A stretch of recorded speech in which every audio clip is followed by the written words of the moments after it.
addictive part to me is hoping somebody connects, that I connect with somebody. Maybe not almost addicted. I can't even imagine totally stop listening to stories and telling stories. I can't stop.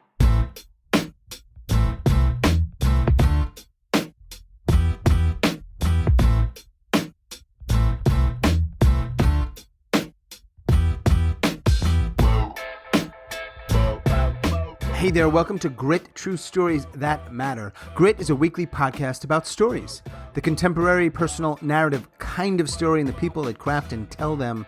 Now, some weeks a storyteller joins me here on the podcast, tells one of their stories, and together we break it down. Other weeks we feature stories from our myriad events, and still other times we talk to one or more storytellers. Why, you ask? Well, we want to feature these storytellers and their stories, and also to help you, our listeners, craft and tell better, more engaging, more relatable, and more memorable stories. True stories, personal stories, grit stories. This week, once again, I am joined by a handful of the Swap Shop. The Swap Shop is a group that regularly meets to get and give feedback in a supportive space. And if you'd like to join us, you can do that on Fridays at 3 p.m. Eastern. Message me, I'll send you the link. Today, I'm joined by Ronna Levy, Mary Jo Pollack, Richard Munchkin, and Kat Dean. Some of these names, maybe all of those names, you are familiar with if you listen to the podcast. And today, we are talking about why you tell stories and why you keep telling stories. As always, check the show notes for upcoming workshops and events, including the 99 Second Story Slam and Deja True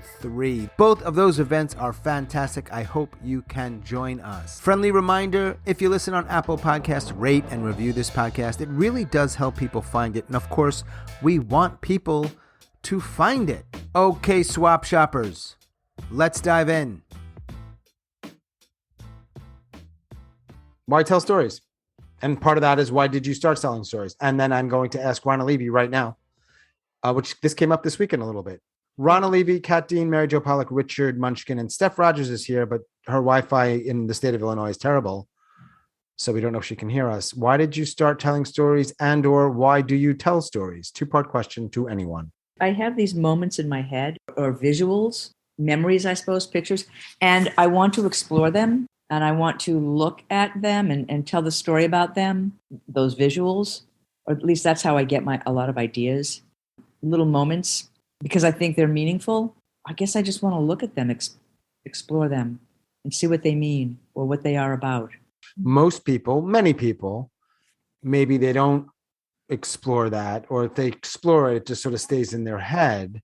Perhaps for some people, it goes onto a page or other outlets. I'm not sure there's a real question here. I just wonder why some people are drawn to this particular craft. I like to perform. Right. I teach, so I like to stand up in front of people and talk. And I tell stories a lot to my students to emphasize or explain something. And I get into the personal story where I know many of my colleagues don't. They refuse to. I will bring it to me. Yeah. A lot of my colleagues don't. They just want to separate. They're the professor. There's a wall. But anyway, I like to, and I like to share. I like to hear stories. I love to hear people tell stories, and I love to find myself in their stories or my life in their stories or be connected or go, oh, yeah, it does something to me. I just find it fascinating to hear other people's stories, period. Nothing deeper than that sometimes.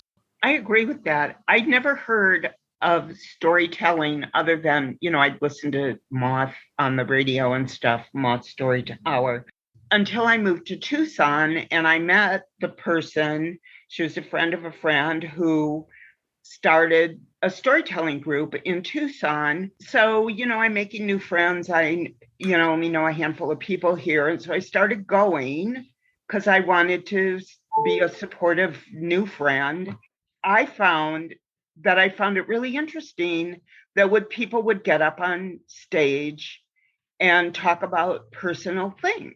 And I found the stories really fascinating. And like Ronna, most of my jobs, I did some training, and I'd been in organizations where I'd be chair events, and then I would have to be the host. And I sort of liked having the microphone in my hand and being the center of attention every now and then. So I thought, I need to get on that stage. And then one day I was just telling somebody one of my numerous anecdotes, and they said, you should tell that on Odyssey. That's a good story for Odyssey. And then I thought, oh, I could make that into a story. And that was my first story. But why do you continue doing it? Because I can't stop. That's a good answer. Because it's fun to continue. I mean, it's wonderful to keep exploring, to keep finding stories and crafting stories. It's challenging, it's fun, it's interesting. I can't even imagine stopping it because now stories are constantly playing in my head. I'm finding stories and thinking about it. I can't even imagine totally stop listening to stories and telling stories. She's addicted. Yeah. I grew up in a family of storytellers. I mean, not performance-wise, just that was the nature of my family. My dad and my mom always were telling stories about what happened that day or some crazy thing that happened. My brothers started telling stories. It just was part of our family. And like Ronna, I also was a performer, but I started telling stories very young, just I guess as a way of getting attention. And usually for me, it was trying to make my friends laugh. But the stories were not jokes, they were stories that, if I could make my friends laugh, well, then there's a acceptance, right? Because I felt like very much like an outsider. From that, I ended up getting into acting very young. And, the other thing is the stories I would tell when I was younger, they were things that happened to me, but it was about events that happened, but not about things that made me feel something, right? They were crazy things that happened and usually would be humorous in some way. But then when I discovered the moth, which it's probably been, 15 or 20 years when I first heard them on NPR, and I realized, wow, like stories can really touch someone in an emotional way. And the ability to do that, to make somebody feel something, that's powerful shit. So I got more interested in trying to get better at it. I was busy with other careers and things like that. So I wasn't doing much in terms of actually going somewhere on a stage and telling a story until just a few years ago. And then I got much more interested in it and started trying to improve, reading books, listening to people who were much more experienced, and coming to Swap Shop and learning a tremendous amount from you people. And, when we started out, we were doing this 3 times a week. If you're doing this 3 times a week for 2 hours each time, you can't help but get better. Yeah. So anyway, that's how I started, and I continue it because I love it. I mean, it is the first form of entertainment to mankind, right? People sat in caves tens of thousands of years ago telling stories to each other around a fire about the buffalo they hunted or whatever. I hear that a lot about the cave and the fire and the buffalo. Is there any proof? You don't think people were telling stories? No, I do, but do we really know what the fuck they were doing? Listen, I think there's a much more likely that men were attracting women with stories than hitting them over the head with a club and dragging them back to the cave by their hair. Maybe fact, because I did see that in the Flintstones. Right, that's what I was thinking. The Flintstones might be where it sounds like you found stories in different ways. You continue to tell stories in ways that somewhat overlap. I think the common thread here is that you all think Swap Shop and its current facilitator is an exceptional human being. I get that sense. I've also heard the word almost addicted by one, but there's a suggestion that all of you are kind of not almost addicted. So we've got a problem. No addiction is good. Swap Shop can become like a 12-step program for storytellers. 12 steps to better storytelling. There you go. As opposed to trying to quit. Kat? Okay, how I started was last year in the middle of a pandemic. Within 1 week, all of the things I do that make me closed. My karate dojo closed. My theater group that I had been working in closed, and I was unemployed because my job closed. And I got a message from somebody I didn't know that well. Yes, it was you, Sean.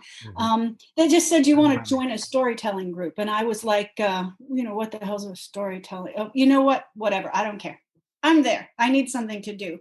And I was kind of expecting, like, once upon a time, there was a frog who had a teacup or some kind of fiction. So I get there and people are talking about their lives and crafting really good stories that were compelling and interesting about their own lives. And I was like, okay, wow, this is pretty cool. And I like to write. Might try this. And again, back to the original reason, I had nothing else to do. And so my first story was about an anxiety attack that I had while trying to take an exam. And I really enjoyed crafting it. And at this point, I sort of see like storytelling as sorting through my own life and story and my own me. And I hope people connect with it. And I think sometimes people do. I think something I'm saying, somebody who hears it feels, yeah, that's me. I get it. That's me. I understand. And you're bringing it out in the open. And this weekend, I heard a story from a storyteller who talked. He was an athlete who took his sport pretty seriously, and he suffered an injury that made him question his identity. He'd always been the fastest guy. He'd always been the runner, and now what the hell was he? And I was like, my head was up and down. Like, I know that feeling, because all I had done for years was martial arts, and suddenly I had a devastating injury. He still runs, but he's never going to be fast. He's never going to be great. He had to incorporate that into his new identity. And I was like, that's exactly how I felt. Is I'm never going to reach what I thought I was going to reach. It's done, but I still want to maintain me. And so I was like so connected. And I hope sometimes people hear me talking and they feel like so connected. Somebody gets me. That's the addictive part to me is hoping somebody connects, that I connect with somebody, that they feel validated and understood. And there's one more reason I do it is because I want my story to be real and in the open and not some sort of shady feeling I'm dealing with that's kind of on the fringe and I'm dealing with it by myself. I'm dealing with other people who are dealing with their crap. It's like stepping out of, I sort of call it the shame shadow of the problems you have and making them an open secret in which you're like, hey, this is me, maybe it's you. We're not all suffering by ourselves in little corners. Almost therapy, maybe? I don't know. A little less shitty, a little less alone. Once upon a time, there... I was expecting that. I really was like, okay, it sounds kind of lame, but whatever. I just want to address something that Kat said, because when you reveal something about yourself that you maybe feel shame or embarrassment over, and then you just reveal it to everybody, it loses its power. Yeah. Because now everybody knows about it already, right? You're not hiding it. Yeah. It really loses that power. If you're ready to share it, obviously. If you're ready. Oh, yeah. I want to add to what Richard's saying is sometimes you step out of that little shadow of thing that you were sad or embarrassed or ashamed of, and you find out there's like a half a dozen people in this room who've been locked in that same yes. place. And you're like, why are we all so ashamed of ourselves when it's actually just us being human? Right. But we are, whether been ashamed of something that happened to you or ashamed of one of your failures or whatever it is. There's probably a half a dozen people really close to you who are locked in a similar position. It also, you begin to own it. It becomes, you own it, whatever happened. The power maybe is gone, but you own it. It's like, yeah, I did that. That's me. That happened. Whatever. It's mine. It's interesting. Yeah. As you listen to other people's stories, there's universal themes that come out. I mean, most of these storytelling events have like a topic or something, but within each topic, there'll be a lot of different stories. And so in a particular, there can be a funny story about a baby. There can be a sad story about recovery. There can be, something else under the same topic, which makes it really interesting. And then the more that you go to and the more that you listen to, the more you realize there are universal themes, and it is the human condition. I forgot who said that. So it is just being a human. What's just one way that you find stories? I just find a picture in my head. It's changed for me. I used to think about what's something unusual that happened to me. And now I think about what is a time in my life where I changed in some way, which is hard for me because I'm not used to thinking about my feelings. You know what I mean? So it's much more difficult. But if you find that moment when you did change in some fundamental way, there's always going to be a good story there. Or sometimes a small way, right? Well, yeah, that's true. That's true.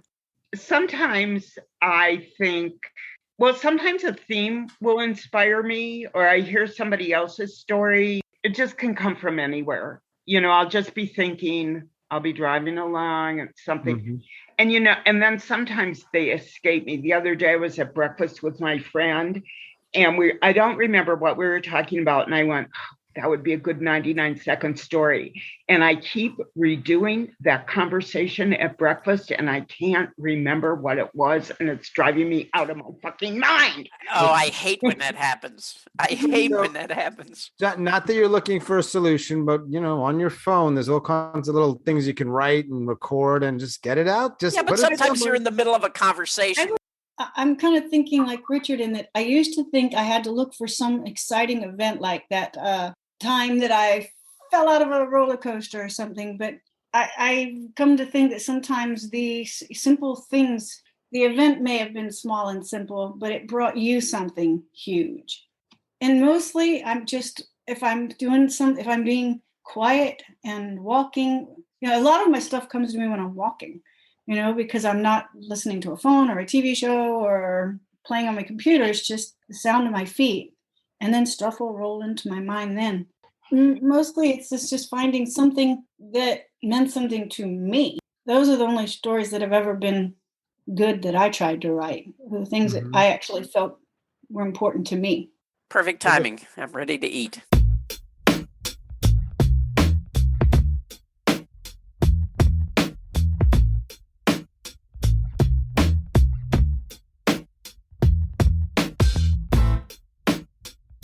As always, thanks so much for listening and all of your support, and special thanks to the following swap shoppers: Ronna Levy, Mary Jo Pollack, Richard Munchkin, and Kat Dean. Thank you for your ongoing contributions to the swap shop, to Grit, and to this podcast. Check the show notes for upcoming events and or workshops.